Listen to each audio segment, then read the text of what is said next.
at it again with yet another video, and today we have a whole lot of gaming news to get to. So if you guys do end up enjoying today's video and you're excited for all the gaming news out there, please remember to smack that like button real good. But anyway, now let's jump into the first news report on today's show, and it has to do with the PlayStation 5. Yes, I'm actually reporting on the PS5. Yes, the PlayStation 5 is in the news. As you may or may not know already, last month dev kits were sent out to developers and they started creating PS5 games. However, now in a brand new report by Semi-Accurate, a website which actually costs $1,000 to subscribe to, have got brand new tech specs and a bunch of new stuff regarding these dev kits for the PlayStation 5. The thing is though, some users over at Restera have gotten details from the website, so we don't have to pay $1,000, because paying $1,000 to get this information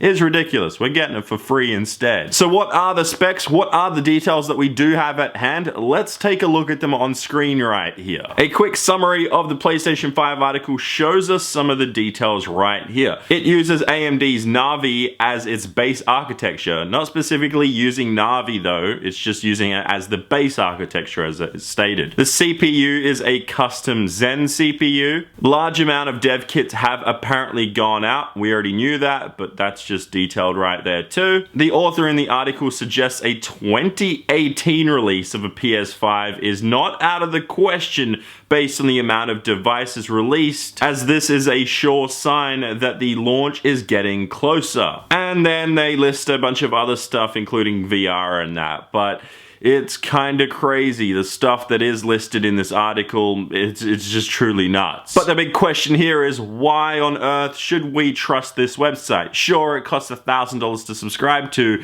but is it actually legitimate? And the answer to that question is a little tricky, but the answer really is, we can trust them. And why should we trust this website? Well, they've actually been 100% correct on a couple of big things that they did leak. For example, before the Nintendo Switch came out, before we even knew anything really about the Nintendo Switch, they were the ones that leaked it that Nintendo did partner with Nvidia for the Nintendo Switch. On top of them leaking that Nintendo Switch and Nvidia data, they also released information about the PS4 way back in 2012. They were actually the first people out there to leak the information, the tech specs about the PS4 before anyone else, and they got them 100% correct at the time. That was 2 years before the release of the PS4 and way before the release of the specs by Sony themselves. So they actually have a really good track record, and we should trust them with pretty much whatever they say in this article. And that's what freaks me out right here, is that yeah, some of the stuff listed there is pretty interesting, but the most interesting thing is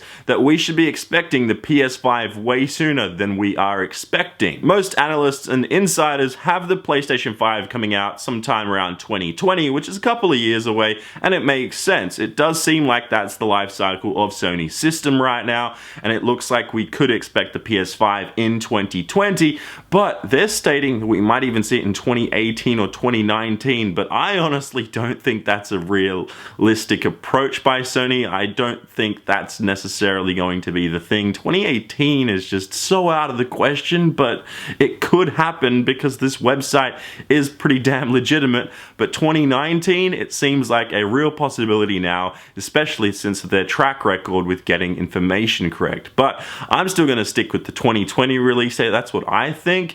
But if you guys want to read more about this, it's definitely in there. They do have a good track record. As I said, 2019 does sound pretty insane for a PS5 release date. So yeah, let me know your thoughts in the comments down below regarding the PS5 details that have come out right now. I don't know exactly what to think. Personally, I see the PS5 being announced next year and then coming out in 2020. It's probably the most realistic option. But let's move on to the next news report on today's show. And it's that Fortnight on mobile, which was pretty much only an invite only for the past month, has had actually an incredible month. If you look at these numbers right here, it peaked at almost $2 million in one day in revenue. So that's insane to think about. $1.8 million to be exact there. And it's just had a tremendous month right there. There are currently over 11 million people on the iOS version of the game, and it's only just come out for everyone. It was, as I said, it was just an invite-only service at the time for pretty much most of the last month or so. So yeah, it's just crazy to see the numbers that Fortnite is having, and just to imagine what they're doing on all the other platforms, and then once it does come out on Android, it's gonna be making so much money for Epic Games. You've got PC, which is what I mainly play on, you got Xbox, you got PlayStation, iOS, and then you've got Android still to come. It's just ridiculous. I can't even wrap my head around how crazy those numbers are potentially across the entire board of versions of the game. It's just nuts. Anyway, my brain's kind of freaking out over the amount of money that they're making. It makes me kind of sad. I don't make anything, pretty much. Oh, man. Anyway, let's move on to the next news report on today's show before I tear up. And we're moving on to PUBG, the rival of Fortnite, because they've added respawns into the game. It's a new game mode known as War Mode, and it's only on PC at this very time. A couple of days ago, as I already reported in yesterday's video, they brought in Tequila Sunrise, which is a new shotgun-only game mode, and now they've also got this brand new game mode, which is known as the War Mode. Basically, it puts you in a condensed, small version of the map. You get to go into little parts of the original map, so for example, you can land at Pachinki, and that's where you'll be, and you die, respawn, die, respawn. It's a team deathmatch version of the game. It's actually really cool to see Bluehole doing this and keeping the game fresh, bringing in new game modes, bringing new events, just keeping everything going. And I think this is the direct result of Fortnite being so successful, and finally Bluehole going, okay, we need to get off our asses and stop just catering to the Chinese people out there, because that's literally all they were doing, is just like trying to sell as many out there of copies to the Chinese, because it was pumping their Steam numbers up. And now they're like, okay, we can't just focus on that audience, we can't just focus on trying to take down hackers, we have to focus on the actual gameplay of the game and keep it fresh and keep our audience happy. So yeah, it's really cool that they're bringing in a bunch of game modes. We'll definitely see how this all plays out. I'm yet to try out this brand new War Mode, but it should be pretty fun, and it should allow a lot of gamers, especially on PUBG, to get used to the guns and the gun skill and everything like that, because there is no sort of practice mode in the game at all. So yeah, I'm surprised they haven't actually brought in a gun range or anything like that, but we'll see what happens. But anyway guys, we're moving on to the next news report on today's show. It has to do with Rocket League, because well, Rocket League has partnered with the WWE. This happened a while ago, but now they are bringing out WrestleMania 34 stuff. To be specific, since Psyonix did partner with the WWE for Rocket League, nothing has really come out. They just said they'll be bringing wrestling themed stuff, but now there will be 11 WWE themed items coming this week, because it is WrestleMania weekend on Sunday, April 8th, or Monday,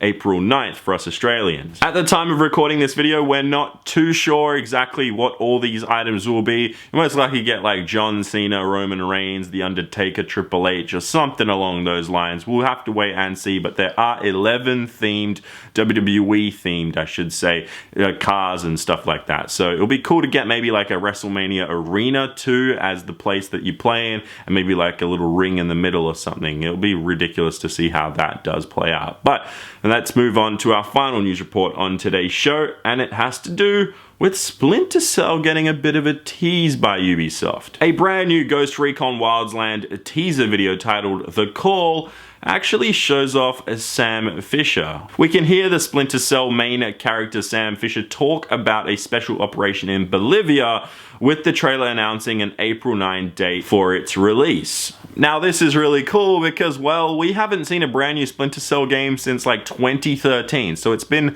a nice 5 years since we've seen Sam Fisher in action in a brand new game. So it'll be cool if this is kind of a tease to bring Sam Fisher back in the light, to get people going, oh damn, maybe Splinter Splinter Cell is making a return, to see how much hype does build up, and then potentially bring out a brand new Splinter Cell game in the next couple of years, hopefully, because, well, they've always been a masterpiece pretty much, and I've always enjoyed them growing up. Hopefully Ubisoft, please Ubisoft, make a brand new Splinter Cell game. I'm sure it'll do really well. Just get creative with it. Don't go for the same old stuff. Try keep it like the core audience excited about everything. Keep it fresh, but do something new with it, I guess. But yeah, it's pretty cool to just hear Sam Fisher's voice, to hear him talking and everything. It does bring back memories. I can't believe it's already been 5 years since a Splinter Cell game came out. But anyway, guys, here is Gorilla Man with his question. Thanks, Gorilla Man. Okay, guys, the question is, what 2 video games would you blend into one mega game, and why? So put your answers in the comments section down below, and you can end up on the next show. But if you enjoyed today's video, please remember to smack the like button, because I'm Champ Chong, my accent Australian here. Blah, blah, blah.